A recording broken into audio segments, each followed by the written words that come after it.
Good evening, everyone. What's going on, guys? Welcome What to is Kayak up? Live. What up?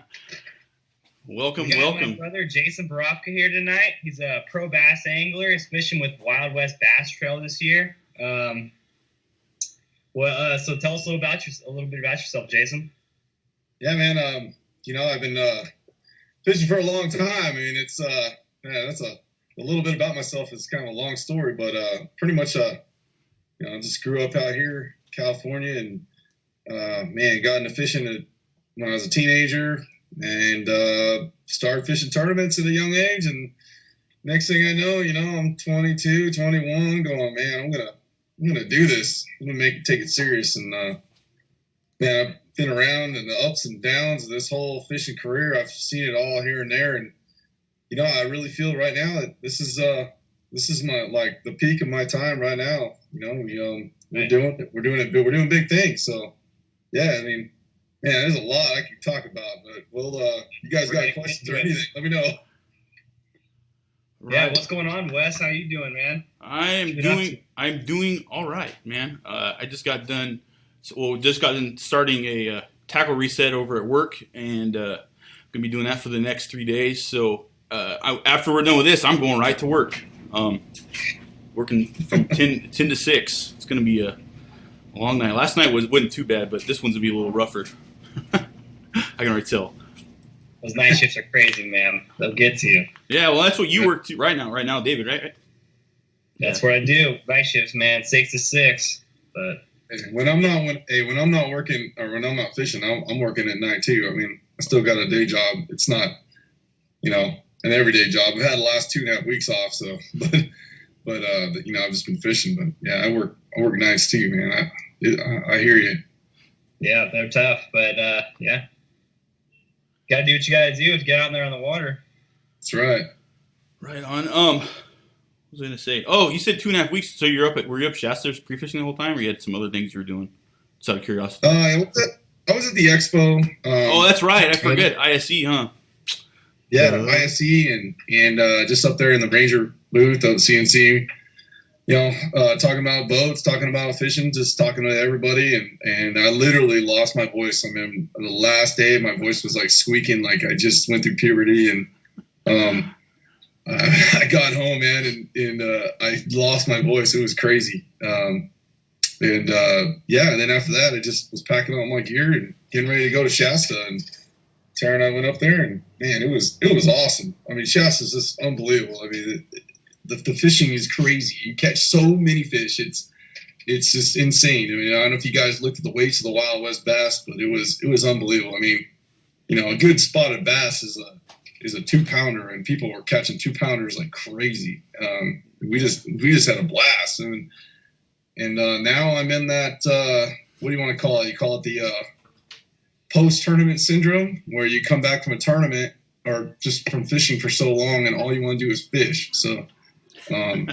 This is kind of like torture for me here. I'm talking about fishing, but man, I wish I was in a boat fishing right now. Yeah, we all do. Yeah, fishing's ramping up. I mean, you gotta tell the weather's improving. I guess I hear we're expecting some rain here, tomorrow or something, or the next few days. Yeah, I mean, I've talked to a couple people that have been out in the Delta recently, and they just said the water's just moving fast. It's chocolate and just not good. Yeah, like we went to Comanche the other day, and even Comanche was pretty murky. I mean, the visibility was pretty bad, and it's tough out here right now. Just need that. I need everything to settle down. Everything will settle down. I would stay far away from the Delta. I mean, that place, unless there was a tournament and you had to go, no way, man. It's too tough. I would go to some reservoirs, Comanche or any of those big reservoirs. Spotted bass fishing right now is on hit, so everyone wants to go spotted bass fishing, but the Delta right now, I don't even know what to do. I mean, it's all the milk and flooded, like you said. It's crazy. Yeah. We have our friend Justin. Him and his son went out on their boat on the Delta at Tracy the other day. He said it. He's commenting right now. He said it sucked, and I talked to his son, and they said it was just water's moving super fast. Everything's stirred up, and just can't really catch much. Yeah, I just talked today to Delta Dan's Outdoors tackle store, and he was said they had a tournament. I think there were 17 boats, and the winner was the only one that caught a limit. They just caught a limit. And he didn't say it was very big. I don't remember the weight. I think he said it was small, but I might be wrong. I mean, it was probably like 12 or 13 pounds. Won the tournament. So yeah, it's not worth it, guys, man. I mean, it's just, dude, pack up your stuff and head out to one of those reservoirs and go out there and go have some fun. But man, the Delta, I mean, it's going to turn on. It's going to be awesome this year with the high water. I've seen it before. It's a amazing reaction bite. I mean, when I talk reaction, it's going to be chatterbaits, square bill crankbaits, and the spring's going to carry out through. It'll be a late spawn because the water's so high, and that's happened. I've seen it before, so it's going to happen again. And man, I honestly, I mean, it's going to be a phenomenal year just because I remember going back to that time and when the Delta was flooded, the years it was, and it was like the spawn just went all the way almost into the summer. It was crazy. And the water was dirty in a lot of places where it's not for a longer period of time. So it was all fun. You just catch them on spinnerbaits, chatterbaits, fun stuff. You know, it didn't get in the fish just weren't as spooky because it was just high water and tough. You got to think we got a huge amount of snow in those mountains, and that snow has got to melt and go through the Delta. So the Delta will stay very high, especially when it starts to melt in the spring. Man, that Delta is going to rise. It's going to be full. Gonna be awesome, man. I can't wait. Yeah, I mean, there were a lot of places in the Delta that were like flooding, like even with the high water. I mean, we had levees breaking, and this and that. I mean, it's that happens, and but just the overall, it's really cool because it blows all that vegetation, all that floating stuff will just blow all the way out to the ocean and kind of cleans the Delta out. But more importantly, it just gets everything so high water that a lot of those big ones they're not scared to come up shallow. They're not scared to come up in between the weeds and the rocks. That's where they're going to spend their whole from right now all the way into the May. Those fish the big ones are going to be up shallow, and it's going to be really good for all the guys because a lot of big fish are going to be caught this year. I'm definitely looking forward to it. I like to catch me a couple swamp donkeys. That's right. I would say those are the hardest fighting bass, man. Those Delta fish, man, they're pretty tough. It's either those ones or the ones in Mexico. I mean, those are the two hardest fighting bass I've ever felt. Largemouth bass I've ever felt in my life. Or just anything down south like Texas, Mexico, where it's really hot, or if they're in rivers. And there's not very many rivers. We only have one on the West Coast, really. That's the Delta that has big Floridas, and man, when they're on, they're hot and they fight hard, man. It's a totally different ballgame. When you hook a big one in that shallow water and that grass, I mean, man, you better hold on. Yeah, that's right. Well, yeah, we're all hoping for a good year in the Delta because a lot of our guys in our kayak group, Yak and Bass, I mean, we all fish the Delta, and most of our tournaments are on the Delta. We have a couple this year that are going to be on some reservoirs, but most of our tournaments are on the Delta. So we're, that's what we all look forward to. Yeah, for sure. Yeah. You guys see me? I don't see my picture there, my video. Yeah, it's frozen on mine. Yeah. Yeah. Uh-oh. No memes for Jason, please. Oh, man. You guys can still hear me, though, right? Oh, we hear you just can fine. hear you. Interesting. Okay. All right. If something doesn't change here, we can change that up later. Yeah, we'll figure it out. Yeah, they're starting to say that you're frozen. We'll figure it out, guys. We're going to figure it out. That would be funny if I had like a funny face. I can't really see it. Yeah, your eyes are closed. At least you're not like holding your hands up, like asking how telling how big your fish is. Yeah. Unlike last week. Yeah, last week Wes froze and he was just sitting there like this. People started making memes and all this stuff. It was crazy. Wes, did you have to log out and log back in? Did I? Yeah. Oh no, mine had to do with the fact that I was using multiple programs that were using my camera, and it was just kind of a pain. I mean, we could try to re-Skype you real quick. Yeah, we can re-Skype you. Yeah, you can drop and call us back if you want. You drop out and call. Want me to? All right, guys. Actually, yeah, drop out. Let us call you back. Right back, guys. Let us call you back because if we call you back, then you'll be added back to the conversation. Got it. I'll hang up. All right. Okay, cool. Give us a second, guys. Yeah, it's Ed. This kind of stuff happens.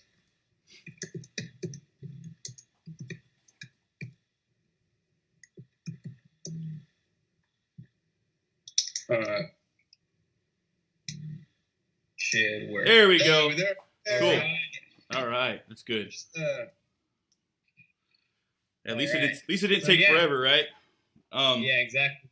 Before we get too far into it, guys, we want to remind you to sign up for the online photo contest for Yakabass. We have over 40 people signed up. What is it at? Like 45, something like that. It's getting big. So right now, our first place angler is Austin Bland at 65 3/4 inches. It's an 8-fish limit. I think he has 3 fish, something like that. Maybe it's 4. Yeah, you guys sign up. It's only $35, and you can win a little bit of money. It's a good time. It gives you a little bit of motivation to get out in the water, and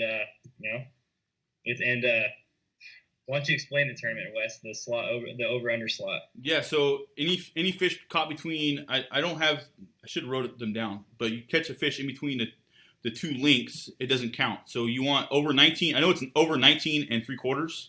And then anything under 17 1/4. Okay, yeah, because you had that issue. That's how you remember, right? Mine was exactly 17 1/4 inches. So yeah, mine didn't count. The one fish I caught the other day. Yeah, that's a bummer. So it's kind of an interesting format, especially here in the wintertime. Something different. Yeah, I mean, what the heck? Might as well try, right? Yeah. Somebody's bound to catch, 8 overs or 7 overs or 6 overs and one under or something like that. It doesn't end until February 27th or something like that. So I'm sure people are gonna catch 8 overs. But yeah, these bass are gonna get up, start sunning on the rocks and the hard bottom, trying to prepare for springtime. They're getting ready. Right on. And then so the next thing we want to remind everybody about is our giveaway. This week, when I was at the ISC show, Jason was kind enough to give me quite the grab bag of Yamamoto soft plastics here, including 2 of the new Zaco, or is it Zaco? Zaco. Okay. Zaco. These are the new chatterbait trailers. You guys look that up online, like type in Zaco and look up what it means. It means little fish and then something really funny. So just something I don't even want to say online. It's pretty funny. So you can look it up, man. But hey, guys, they work. They're the best chatterbait trailer I've ever seen. And you know what? They're probably, hands down, the master of chatterbaits, Brett Height. I know Brett, and man, he designed that, and it's pretty amazing what that bait can do behind a chatterbait. So yeah. So I'm pretty excited to start using those this year. So in order to win this Gary Yamamoto gift pack, so to speak, you have to share this broadcast. Share it publicly. Up right next to your name, it should say should have like a little emblem. It looks like 2 little people that represents share to friends. You need to change that. It has like a little upside down triangle. You click on it and it'll change to a globe, which means public. You need to change it publicly, otherwise we can't see that you shared it, and then we can't enter you into the giveaway. So yeah, every week there's a few people that are missing out on the giveaway because it tells us how many people share it, but there's a difference between how many people names I see, because some people are sharing it privately. So just letting you know, we appreciate if you share it anyways, but if you want to be included in the giveaway, it's got to be public, guys. Otherwise, you're gonna miss out. Yeah, and please also make sure you like the broadcast as well. And go ahead and get involved in the conversation. That also helps us out too. The more, if you're communicating and asking questions and comments and liking and sharing, it increases the chances that other people will see it and help us grow and get and then we have more opportunities to have guys like Jason out here on here and bigger and better giveaways from companies and supporters. So our friend Adam, he actually said he saw the Zacos first on your Instagram. That's where he first actually saw them. Oh. So that's cool. It's cool. Yeah, as soon as I got one, I put it on chatterbait and took a picture of it. And actually I had them before that, but as soon as I thought about putting it on there, I kind of blasted it. So so with that, okay, and then this week last week's giveaway was this reel right here. This quantum nitrous size 20 spinning reel. I got a smoking deal at work. It was the last one on clearance. So I got a real good deal on it. So I thought I would give this away to last week, the guys who shared it last week. So, and David, did you get a wheel made and everything for last week too? That's right, guys. At the end of this, towards the end of this stream, we're gonna be doing the same thing we've been doing every week, picking a random name with the wheel. Someone's gonna win that reel. So free reel. That's awesome. Right on. And we will tonight. We'll be doing an easy 3Z. We'll have Jason help us out with that. Probably about halfway through, and we also have a weekly deal presented by Headwaters Kayak shop. Dan actually just texted me a little while ago. I totally blinked, and he sent me a couple items that he's going to have on special specifically for Kayak Bass Live, which is awesome. So we will have a weekly deal. We have the EC3Z, and then we'll do the giveaway at the end of the show. So stay tuned. All right. Yeah. So let's get what everybody really wants to talk about, Jason. Everyone's asking about the G-Rig. What's the story? What's the history behind it? Just let's talk about it. Well, man, that's a cool story. All right, so so everybody, if you don't know what an umbrella rig is, it's basically I brought one in here. This is an umbrella rig here. I don't know if you can see that. I'm trying to hold up the camera. So plenty can see it. Can you see it? Yeah, Yep. yeah.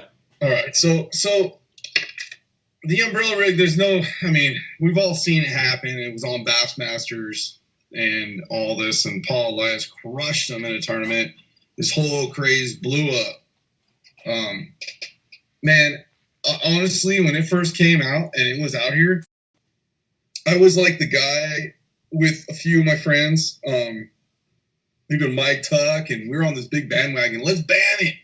Let's sign the petition. Throw out the petition. It's over. No, we can't have that out here. It's gonna ruin everything. And there's a reason why these big circuits stopped umbrella rigs. I'm not talking about my G rig. I'm just talking about the history of the umbrella rig, how I became familiar with it. And there's a reason why they stopped it, because they didn't want to see in certain situations, they didn't want to see every single Bassmaster boat with one rod and one lure.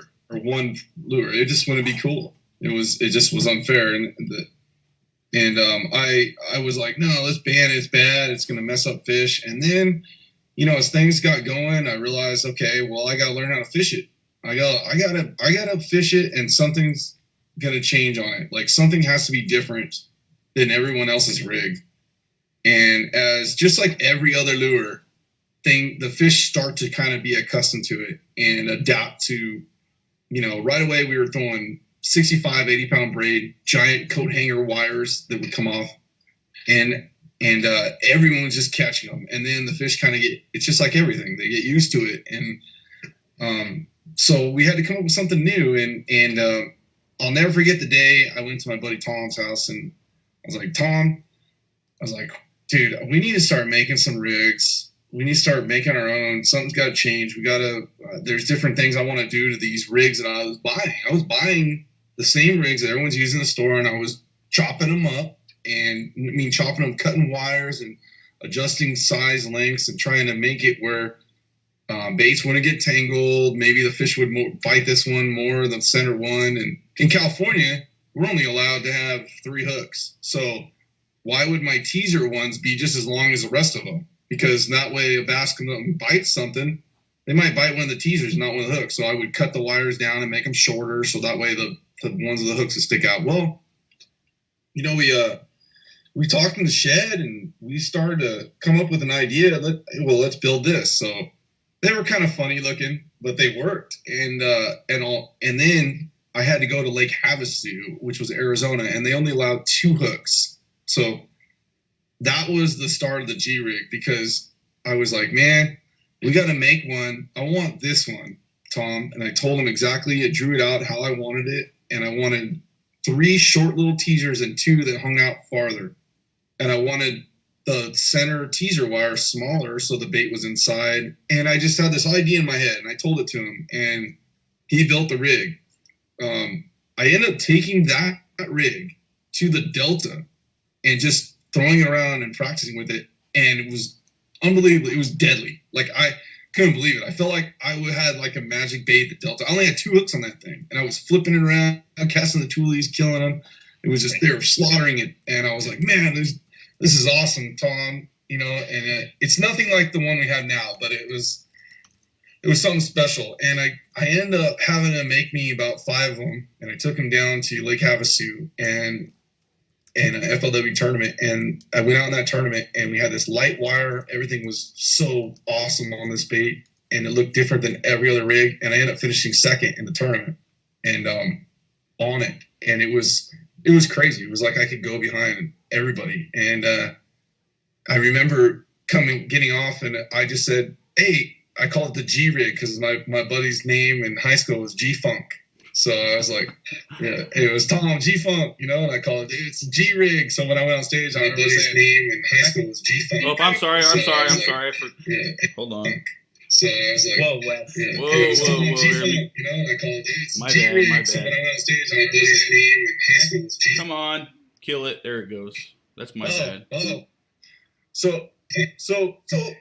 So after that tournament, I remember going back to the room. I had guys like hitting me up, man, hey, you gonna sell them? Like, no, gonna really sell it. No. You know, guys were hitting me up the whole time, about months after, and the FLW asked if they could do something in a magazine. We got in there, and then after that, I was just getting phone calls, and I said, Tom, man, we might be able to sell these things, buddy. Like, and next thing you know, we're making a few for our friends, and we're giving them out, you know, and then we're selling them. Then we just go, well, let's just try something. Let's start a company. And we basically started it. And then from there on out, the next year I went out there, and, you know, we have a company, we're a license, we're building stuff. And from there on out, we realized, man, there's a demand for a high quality umbrella rig. Not what you just buy at the Bass Pro Shops right off the wall. Not a coat hanger one that is specifically designed not for just a tournament fisherman, but perfect. Like, I can compare it to, you know, like there's the high end, there's the mega bass jerkbait, and then there's the whatever, you know, like I can compare it to that. Like, it's something that an elite person would want to buy. Matter of fact, I just hung out with Ski Reese at the show, and he's getting some for the MLF. So, I mean, he already knew about it, and he hit me up. He did a little G-rig, little dance, and Tara was like, man, I heard you used to be a stripper. But I'm not kidding him. This is true story. So I was like, let me record that. He's like, nope, that's only a one-time show. And I was like, damn it, you know. But anyhow, going back to the whole G-rig thing, you know, it was kind of like my buddy's nickname G-Funk, and then that was G-Funk Baits, and it's called the G-Rig, and we've came to this point now where we truly believe we are making the best high quality umbrella rig on the market. I mean, I don't think I can grab, unless someone comes out with something that's that high end. I mean, we have the most high end components on it than any other rig. There's been a lot of time and thought into the lengths of the wires. We've weighed every single swivel and possible split ring on the market to get the lightest one. And it's just something you can buy right out of the package. You don't have to do anything to it, meaning you don't have to cut those little clips you see on those things that you see on, you go on Tackle Warehouse or whatever, and you see all those ones with little clips. I'm telling you what, guys, the guys that know what's up, they're going there and they're buying those things and they're cutting all that stuff off and putting high-end quality components on it. Well, ours already comes with that. So at this point, we're at the G-Rig. It's blowing up, and all the guys that buy them, as soon as they get their first one, they don't go back. So they just keep. So that's where we're at, man. And I'm really excited. I never thought in my life I was going to own or be part owner of some kind of company. I don't know. And now it's like, I mean, it's crazy, man. I mean, it's blowing up. The last Shasta tournament, second, third place on TV. Those guys had one rod on the deck, G-Rig, and I mean, I'm just, it's unbelievable. Shows you right there, second, third place, throwing the G-Rig the whole tournament. I mean, what more could you look for right there? That's crazy. I mean, that's the ninth place. Ryan Tripp, I think he might even tune in. He was throwing it, and he ended up in ninth. He's a friend of mine, and he was hammering him on TV. So it's a cool TV show. I was calling it the G Rig show. It's about to come out, but it's the Wild West Bass Trail. Dang, But, dude, we got yeah, some. I mean, We got some. We got some awesome. pretty. I don't know, high rollers, so to speak, have joined in. What's up, guys? How's it going? Yeah, we got Ken. You see Ken Ma join. Tim Little's joined. Anyways, I don't know. I thought it was pretty cool. Anyways, so excuse me. It's talking about you saying guys put it on and go back, or you can be like Justin Senior and like on his second or third cast, dude, at Comanche, he lost it. Yeah, he said he was sick. It was I think he said he has one more at home. But sorry, Justin, got through him the bus. Right about lost.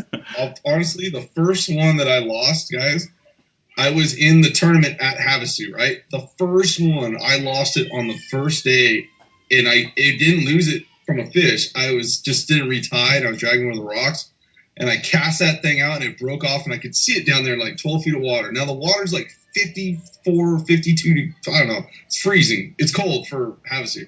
And I couldn't snag it, and I didn't have enough time to get it back. I was like, forget it. So I'll tie another one on. I was kicked butt so bad that Collinger that I was with went back after the tournament. Guys over there jumped in with his underwear and swam down and grabbed that rig. It's like what? It's like they're like $20, right? Something like that. 20, 25? Well, they're 30, man. They're $29.99. They're high end. I mean, we are not messing around. It's a serious rig. But those guys, Tim and my boys like Ken Ma. Hey, I already told Ken, you're probably listening, but you're coming on this show next. So I already told him. But yeah, no, you guys are starting to get a little more popular now. So yeah, we got 55 guys on right now, man, watching live. I could everybody. It's just you guys are going to grow if you keep doing this. This is really cool. Right on. Okay, so with the G rig, what kind of gear are you throwing that on?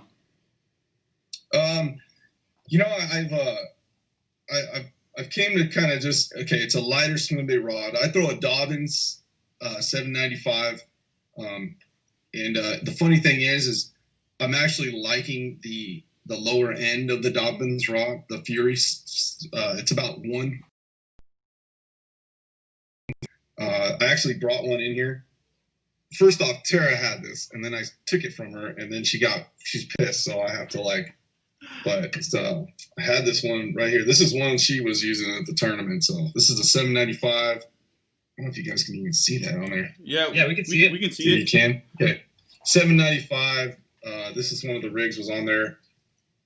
See that reel? I'm not sponsored by Corrado, but Corrado 300 seems to be my solid swim bait reel. And as far as umbrella rigs go, I like that. That rod's about 8 foot long, has a little flimsy tip, so I can launch that bait. Yeah. The rig is light as it is, but I really, really like that gear ratio and that little oversized handle. The reason is because with swim baits or just any large baits in general, this has a lot of drag when it has the blade spinning, and it just makes it easy. If you're throwing it all day long, you might as well it's just like gears. It's like a heavier handle. You're reeling it. It's like almost like when you're riding a bike up a hill and you drop the gears down so you can pedal real fast, but it's easy to go uphill. It's the same idea with this. So for you guys that are thinking about either buying a swim bait, reel and rod combo, or just an umbrella rig combo, seriously think about the reel size. I like a little bit bigger reel, and the Corrado 300 for me seems to be the one I like. I mean, there's Daiwa makes one almost about the same size. I think just about every reel company makes a little bit oversized reel. I like the low profile ones. Guys like those round reels. I'm not a big round reel guy. Never have really been. So I like those low pro style reels. But when it comes down to line, guys, keep it real simple. I mean, back when my story was everyone threw braided line and heavy stuff, all that stuff. Nowadays, you see the guys that know they're cashing checks on the umbrella rigs. They're throwing 20-pound fluorocarbon, 20-pound mono. I like to throw the big game, Trilene big game. Trilene doesn't pay me to say that, but Trilene big game is cheap. I can go to Walmart, buy a big spool of it, and before the tournament, spool up a bunch on my Corrado 300, holds a lot of line, and I can wreck them on it, and I can swing those big fish in. It's tough.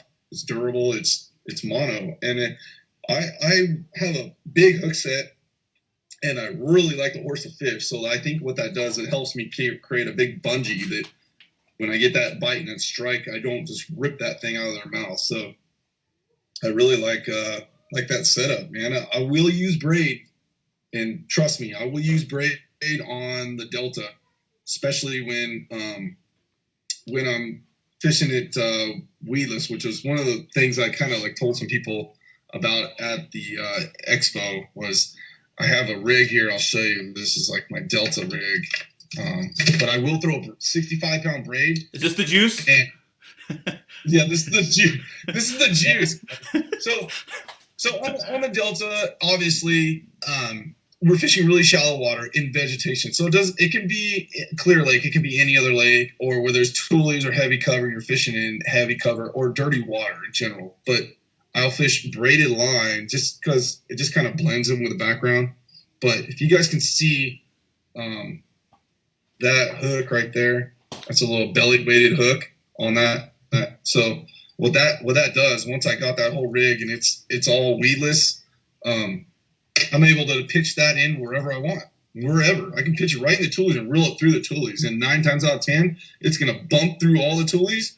And if you have never, ever seen a bass eat an umbrella rig in the middle of the tulies, they just lose their mind. They just, I mean, if you pull that through there and there's one big one, he's just like, whoa, they've never seen that. So that there is something that I would do in the Delta with braided line, because when I hook that fish, man, you better hold on, because that's, again, we went back to hard fighting fish. The Delta fish are the hardest fighting fish I know of. Are you throwing that when you're flipping it like that on braided? Are you throwing it on the same rod? Or are you throwing it like a little more one with that's more a good give? question. Because no, when I'm really close and I'm kind of pitching it, or I'm in close quarters, I will actually throw it on a shorter rod, just inches shorter. So if you have a flipping stick that you like, or a pitching rod that probably like a 7.3 rod that's heavy, that's a perfect situation. That's a perfect rod to throw, and you're just kind of underhand pitching. And again, you're not using 1/4 ounce jig heads. You're using 1/8 ounce, the really lightweight. So actually, the whole rig is light. The whole thing's light, and you can just flip and pitch, flip and pitch, flip and pitch. You can throw in a pocket, reel it 4 or 5 feet through that pocket, and pull it right back out and throw in the next one. And because of the way it's designed with all these light components, the shorter wires, the splash is less than it would be with a big old giant rig or one of those rigs you buy. It's like finesse. It sounds like a little splash of water on the, it's just. I imagine that gets the fish's attention too, because it looks like something kind of disturbed the service rather than, just one little plop of a, like a jig or something. It kind of looks like. It's just like a finesse style, but with backbone, and man, you have those weedless hooks and those rigs, that rig set up like that. It's pretty cool. Right on, man. Dude, I remember it's crazy. Yeah, I remember at IFMIS when you mentioned that at IFMIS, flipping it, and I was like, dude, I don't know if you really should have been sharing that.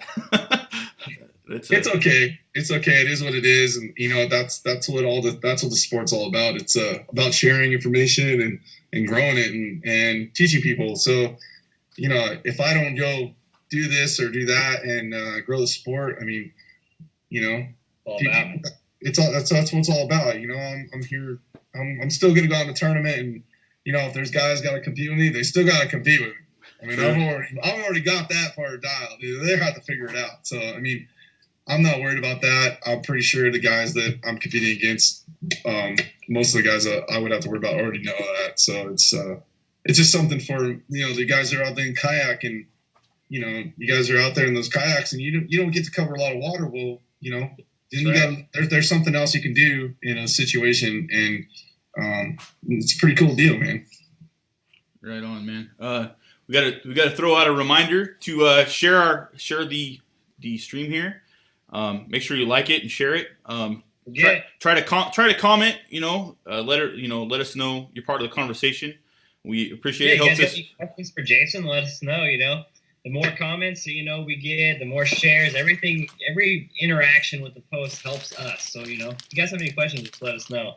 And look at that, Wes has got a big old handful of Yamamoto Well, Soft Classics. well, like how much does a bag of Yamamoto go for? Like $8 now, right? So that's yeah. right. It ain't cheap, man, but you pay for what you get. That's Yeah, that's like $30 worth of Yamamoto products here, guys. Like, you don't, that's a smoking deal. He's set us up Like with that share button, we'll get him to you. Yeah. Chance to win. So yeah, if anyone's got any questions or something, man, chime in.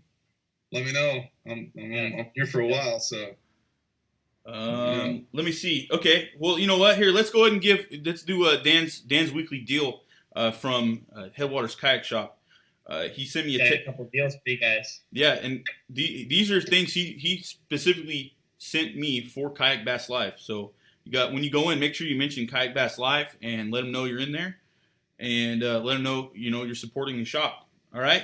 So what he says this week he's offering a hog trough for $15, which is actually a really good deal. Normally they're gonna cost you like $20 if you order them online somewhere, and then you're gonna pay shipping and all all of that.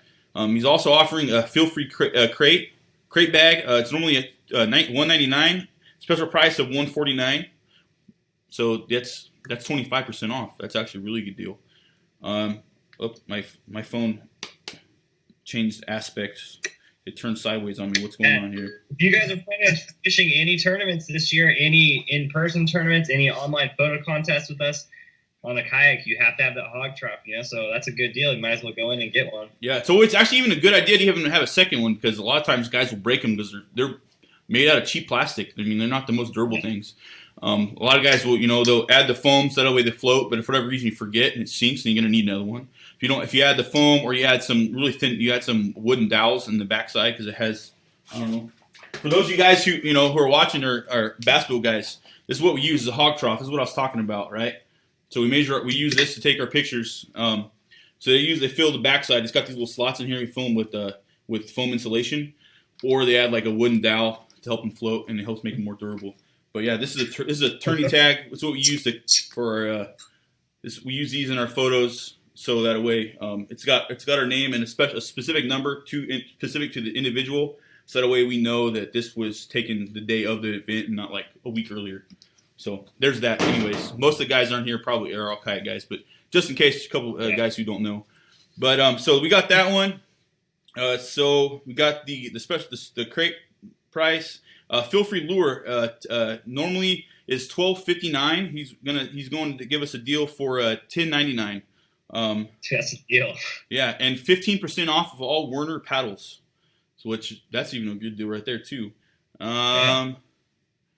Oh, and he's got an introductory price for the Vibe 110. So those of you guys who are looking to get into kayak fishing, a smoking deal is the Vibe, the Vibe Seaghost, or the Vibe. The 110 is a Seaghost, isn't it?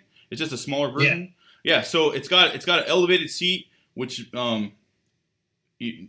your seat, to me, I think is one of the most important things, other than the paddleability and the stability kind of thing. But it has an elevated seat. It comes with a rudder.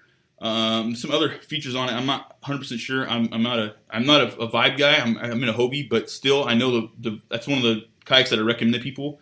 But the Vibe 110, yeah, $749. That's a smoking deal. That's great. You get a raised seat. You get a paddle. It comes with a rudder. I mean, that's a crazy deal for $749, guys. It's a legit kayak. You won't be sorry for that, especially if you're first starting out.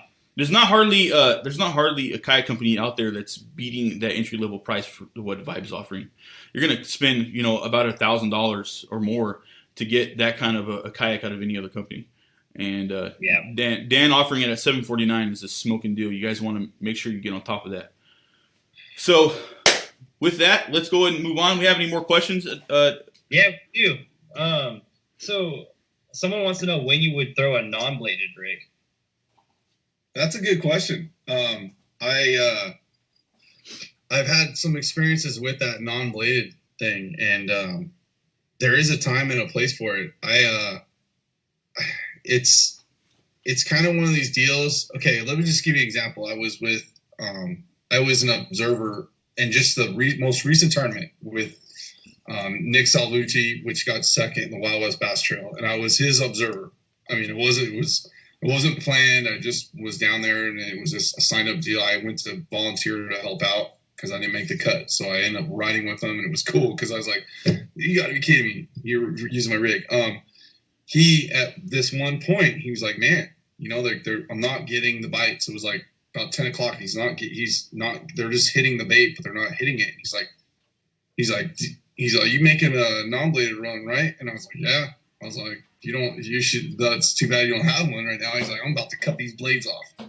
Because he knows just as well as I do that sometimes when there's two situations, but in his situation, it's a pressured situation where he's already went back and forth down these banks so many times with the bladed one that those fish are so accustomed to it, and it just needs something a little different. And we've all seen it on TV and Bassmasters where we've experienced it, where you just change something just a little bit different and they'll eat it. And he knew that, and he didn't do it right away, but that could make the difference. And he knew, and that's what I was thinking. Like, man, if you just cut those blades off, you probably got a shot at getting a bite. And it's not because the blades are scaring the fish away. It's just it's like the whole vibration of the thing is the same vibration going through the water, and when you change it, it just that one fish that was kind of timid might just take that extra little 1-inch little bite and get hooked. So that in that situation, that's a pressured situation. So I'd say if like us three were fishing in the area and you guys were going in front of me with a bladed bait, I might go behind you with a non-bladed bait, a non-bladed rig. And another situation would be Lake Havasu. I'll give you an example. I know most of you guys probably never been to Lake Havasu. Maybe some guys are from there, but yeah, we have Martin. We have Martin. He's the tournament director down for the Kayak Bass Fishing in Arizona down there. Martin. Awesome. Yeah, so yeah, he's actually Havasu. They have a tournament We have a tournament in I think it's September or November, somewhere back there in the fall. But yeah, go ahead. I'm sorry I interrupted you. Everyone better buy a rig then for that. No, but in that situation. In this lake, in Havasu, there's one end of the lake is a little dirtier than the rest. And then you come around the corner. I know it's hard to explain, but you go down the lake, it's crystal clear. I mean, I'm talking 30 feet down. It's clear. So there was a situation I remember I was getting crushed on this one part of the lake, and I could see 10 to 12 feet down. And I come around the corner, and it instantly goes to 30 feet. And down there, they would just follow it. They just follow it. And I went miles. I ran maybe 15, 16 miles down the lake fishing in all the points, and I had fish come up and just look at it and never bite. Well, what I did was I was like, all right, I'm going to turn back around and fish the same spots where I saw those fish with a non-bladed one in crystal clear water. And I just basically went to the same place, and I didn't get bit on every point, but man, I didn't get as many followers, but the ones that were there, fully committed. They just went up and just attacked it. And we're talking smallmouth, mostly a few largemouth, but I noticed there's a time and a place for it, and it's always something you should have in your arsenal. I know right now the trend is the bladed rigs, but before that happened, everyone was catching them on non-bladed rigs. So there's a time and place for it, and I will never ever go out without a non-bladed rig in my boat for sure. That's it. But the first one I'm going to grab is a bladed rig, just because, hey, it's got the bling and it's ready to go. Right. Going back to Shasta, what did you fish mainly? Like fish points, the main channel, bridge pilings, and then also how did you do overall in the tournament? And how did Tara do also? I know your wife fishing as a co-angler. Well, let's just say how Tara did first. So Tara went out. She just showed up. She just showed up at the house. So what's up, Tara? Here she comes. You can see. Yeah. You're live on Facebook right now. Hey, everybody. Everyone sees her. So Tara, day one, she just she just didn't catch them, and that happens. I mean, you're co-angler, you're at the will of the pro, and the pro was fishing some really crystal clear water, which was something that her and I hadn't really fished. And I think the way his presentation was, he was getting all the very active fish right away, and he was fishing very fast. So her adjustments just weren't keyed in. She lost some fish, and it's tough. So day one, it was pretty much she didn't catch anything, and then day two, she was on different water and more familiar with what we were fishing, and she ended up catching the biggest bag of that whole entire day out of the coingers. It was a great comeback. She didn't get a check, but it just shows a testament to how she was able to. She was on it, man. I mean, I practiced with her, and she was probably catching more fish behind me through practice than I was catching, and more larger fish, I'd say, the bigger size fish. And I was kind of using her as a tool, as a practice tool, because I'm running around trying stuff, and I knew that if I wasn't catching, then she would pick it up, and I was like, okay, no, there's fish here. She's a cleanup. So that said, she did really good. She got some pretty good stage presence, and I mean, it's Tara, and she's kicked butt. So, anyways, Awesome. I end up 21st. In practice, I found some fish on the G rig, but I end up not fishing a G rig in the tournament. And the first day, I had a bridge piling, and I had to share a lot of water. It was if you've never been to Shasta, there's a place called Salt Creek, and the water is perfect. There's a bridge that goes over. There was 3 bridge pilings in the water, and there was about 12 boats trying to fish those 3 bridge pilings. So there was so many fish there, and there was actually one bridge piling it was disgusting. You can literally, the boat that pulls up there, every minute, either the coat or the pro was reeling a fish in. And then eventually they would leave, and the next boat would come. There was probably, in that 2 days that I saw, there was probably about 450 fish caught off of one bridge piling. Wow. And I kind of rotated through there, but I fished that general area, and I fished a jig most of the time, and a jig, a small. Actually, I brought the jig in. This is just a green pump California reservoir lure jig, and with a Yamamoto little 4-inch tail on the back there. And that was pretty much the deal for me. And then a Cinco, 5-inch Cinco, wacky rigged. We call it Nico rig with a nail in it. And that was my key for the first day. I caught about 10 pounds, and I had about the same size fish all the way through. They're all 2-pounders, nothing really big. And my co-hanger had about 9.5 pounds. Yeah, it was pretty awesome, man. And the last day, I went to the same place, and they dropped the water about 2 feet, and I think that did something to the bait fish. All the bait fish pulled out. All of a sudden, there's no bait fish on the graph.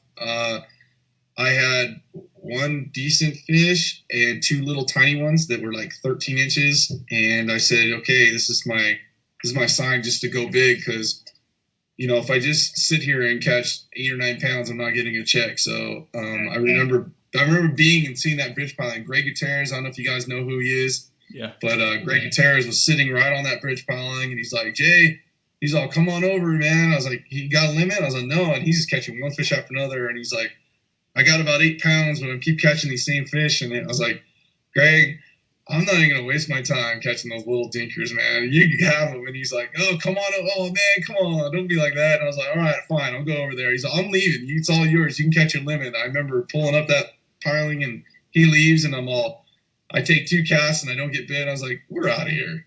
And so I ran around with a 4.5-inch swim bait the rest of the day, 4.5-inch, 5-inch swim bait, and end up running down to an area where I knew they were been planting trout in a bay, and ended up just pulling up on a point, caught 15 fish and 20 casts, and called out my fish, and there I got a check.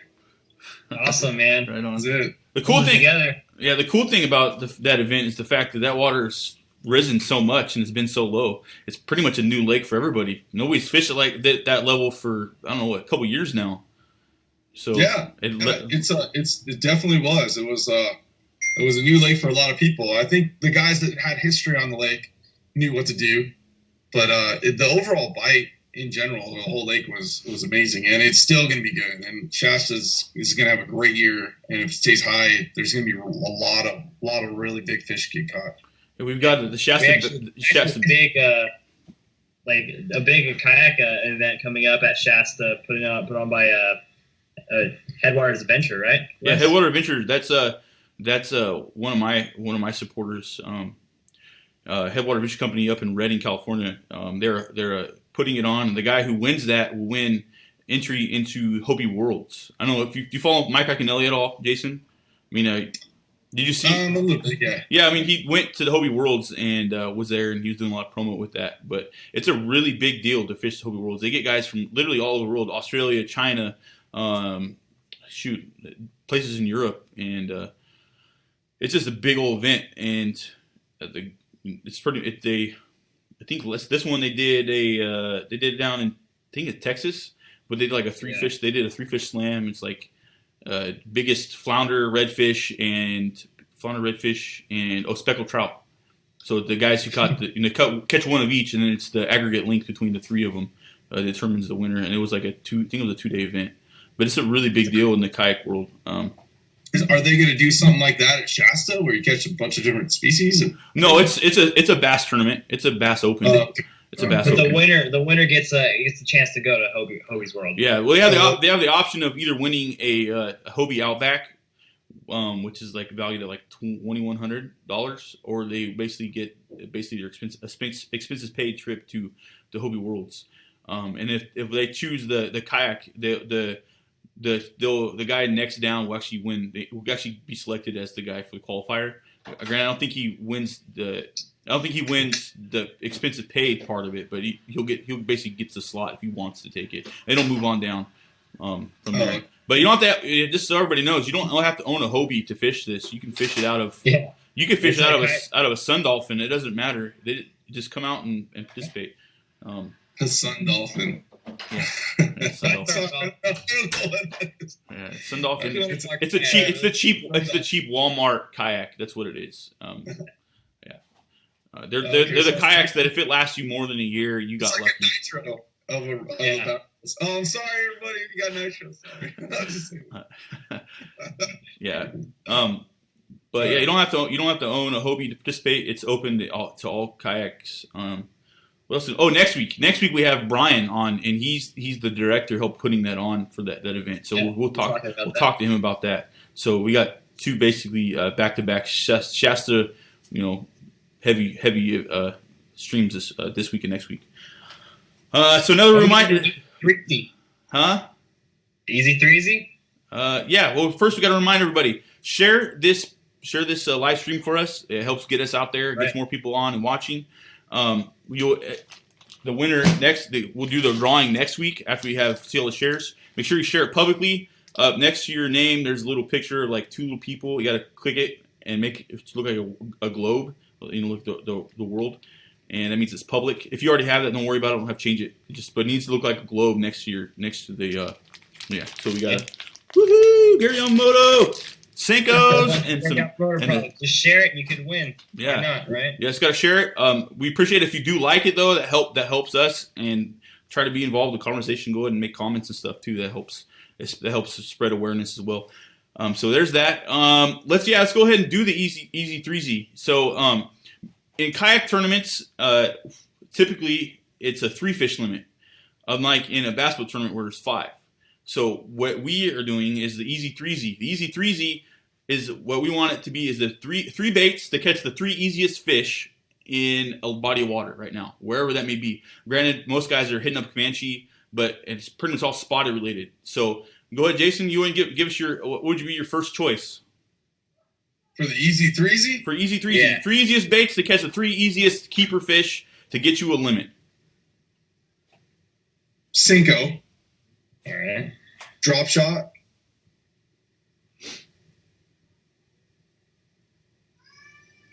Crankbait. And I did not say G-rig. I know that, but I just want to say that I'm trying to be honest. The easiest ones. Yeah, that's all we want. We want the three easiest for guys to go out and catch a 3-fish limit. 3 12 inches is all we're asking. You could always do that. We consider maybe adding a bonus maybe to go for maybe a kicker. Kicker fish. Yeah, kicker fish. So would you add a bonus bait for a kicker fish? Would it be the G-rig? Definitely the G-rig. Right on. Okay, right. So let's go over the Cinco. What would it be specific? Would you throw a specific color or rig it a specific way? If I was just to grab one color Cinco, Oh, I wish I knew the number of it, but it's a green pumpkin, purple and copper flake, 5-inch Cinco, and it would be with a nail rig on the fat end of the Cinco wacky rigs. Right on. That would be the.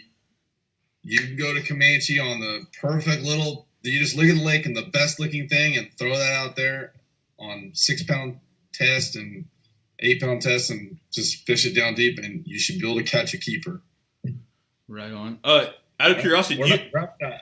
yeah, Drop shot, ox blood, red flake, 6-inch roboworm. It's hard to beat. Maybe even add a little, maybe about a little more, a little chartreuse, little tip to the tail, and then bingo, you should be able to catch a keeper. I mean, that would be an instant keeper. Okay, now what kind of leader would you use on that drop shot? That's actually a pretty good question right there, I think. That can make a difference. Anything, okay, if it's 6-inch worm, anything from 6 to 10 inches would be my first to go. I wouldn't go too big. I'd be 6 to 10 inches. I don't do that whole, I never do that whole 3-foot leaders. I usually start off the length of the worm is the length of my drop shot. There you go. Yeah, That's pretty much my two. that's pretty much how I do it too. Out of curiosity, this is kind of a little bit off, but have you ever thrown a jig on the bottom and then put a drop shot up above with a leader? Have you ever done that before? I have. I used to do that a little bit. It was a little too much for me to deal with, as far as I like to use light line on my drop shot for one. Right. And I felt that it might draw away from the action of the jig, or just the drawing power of a jig if I was to get a big bite. I mean, I've caught fish on the drop shot above the jig, but did it really make a difference? You usually don't catch 2 fish at the same time, so you're only catching one.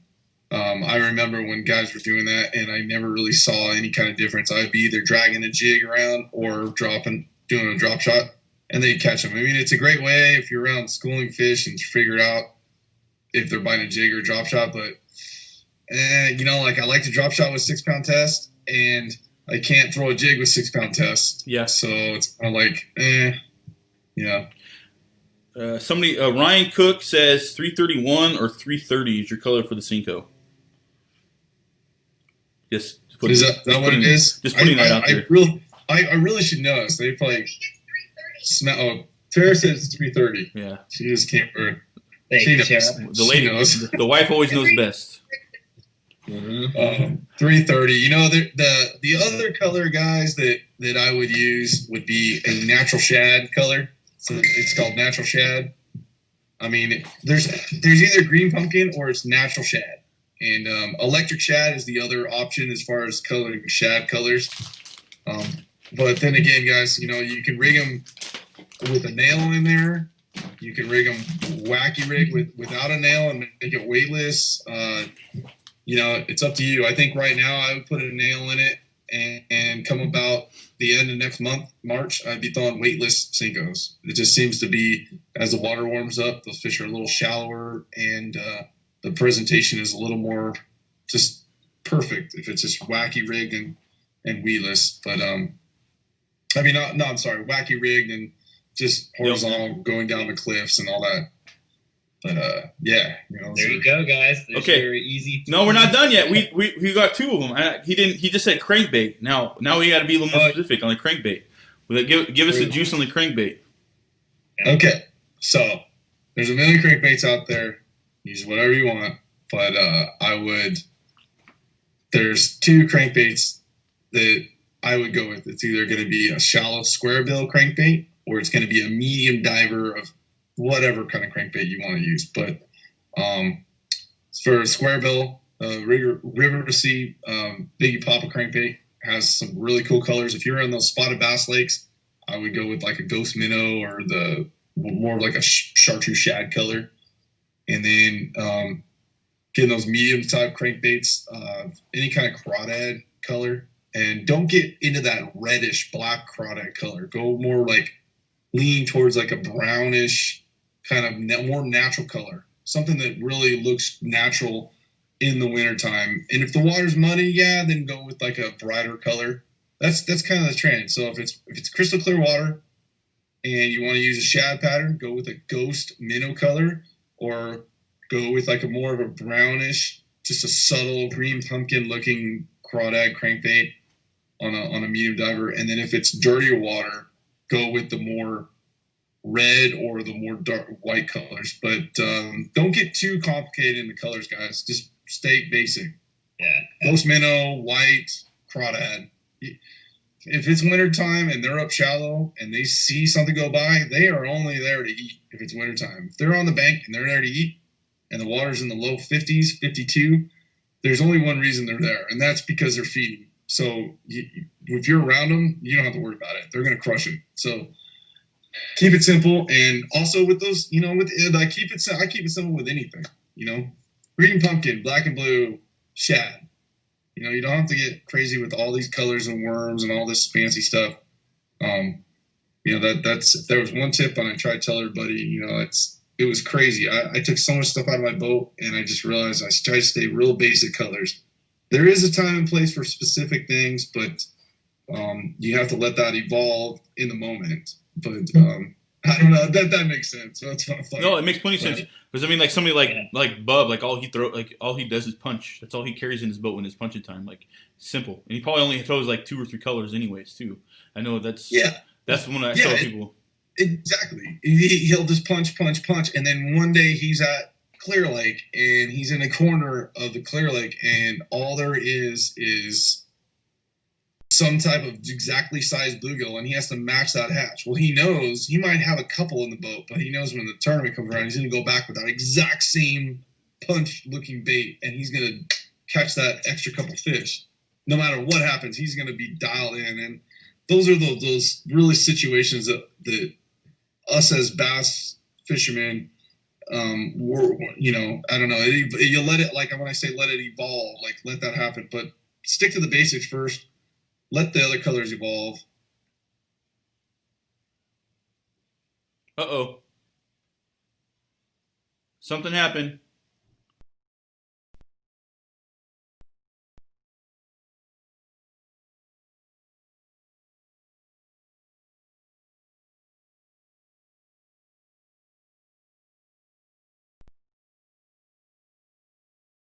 I don't know.